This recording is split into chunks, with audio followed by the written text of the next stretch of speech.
Welcome to Presentation Ponder Practice. We're studying Hebrews chapter 4, and tonight we look at Hebrews chapter 4, asking ourselves the question, and of the text specifically, how do we enter the rest, which we discovered in a previous session, is a rest that is to be entered now, but enjoyed fully in eternity. Hebrews chapter 4 verse 2 says, "For indeed we have had good news preached to us, just as they also." They refers to the Israelites at the time of the Exodus. They had good news preached to them about the rest that they could enter. In the New Testament, we have had good news preached to us as well. The good news in both cases is the promise of rest.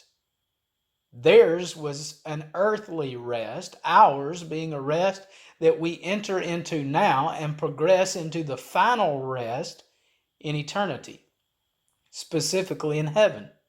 But the word they heard did not profit them. Why did it not profit them? The writer of Hebrews says because it was not united by faith in those who heard. Not all of the Israelites who heard of the promised rest believed God and what he said about the rest and entering into it. For we who have believed enter into the rest, a present reality with a future expectation. Only we who believe can enter God's place of rest, just as he said, "As I swore in my wrath, they shall not enter my rest." We must enter the rest by faith and remain faithful so as not to lose the privilege of entering the eternal rest of heaven. For us, the rest will come in the future, in eternity, in heaven, completely and fully. Although his works, a series of activities, were finished, brought into existence is the root word and meaning, from the foundation of the world. God did all of his creating work in 6 days, then he rested. But God did not cease from all work, John chapter 5 verse 17. But the works of creation did cease. Therefore, God supplied the rest, made it available, and yet they did not enter into the rest. Somewhere in Hebrew 4 verse 4 implies in the scriptures. For Moses wrote in Genesis 2 verse 2 about the rest, and God rested on the seventh day from all his works.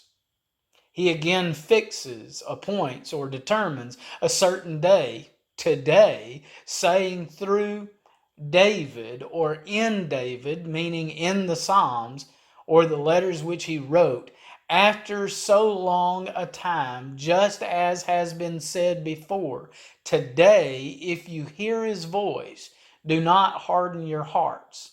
The quoted passage is from Psalm 95 verses 7 through 11. The rest remains even now for God's people. It was not fulfilled in the Old Testament. Rather, this rest remains now for us to enter, and it is a rest that has a future expectation of eternal rest. So think about the promise of rest. Do you need rest from sin and from sinful things? Are you striving to live a pure life and need the rest from all of the ungodly things? Have you given yourself to God so as to enjoy rest or peace with him? How close are we to that rest? Have you given yourself to God, having heard of the rest which he teaches of? Have you become one of God's people, a Christian? And if you are a Christian, how is your faithfulness to him? The Hebrew writer declares that a message of rest should be preached. That message is good news, and the good news must lead those who hear it to do something about it. We must hear the message, believe the message, whether it is preached or read, and then act upon the belief. Once we are children of God, having acted upon the belief, we are to continue believing. God works ahead in his masterful plan for man. He has told us of a rest in heaven for those who are his people and how we may enter it by faith, that is, belief and obedience. Today is the time to act. When you hear his voice today, when you hear his message taught, do not harden your heart as in unbelief, but do as the Hebrew writer instructs those who read his message.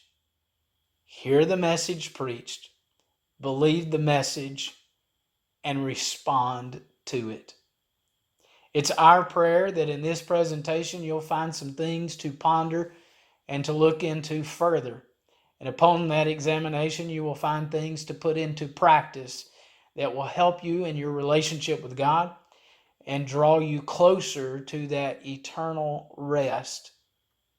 May the God of heaven richly bless you.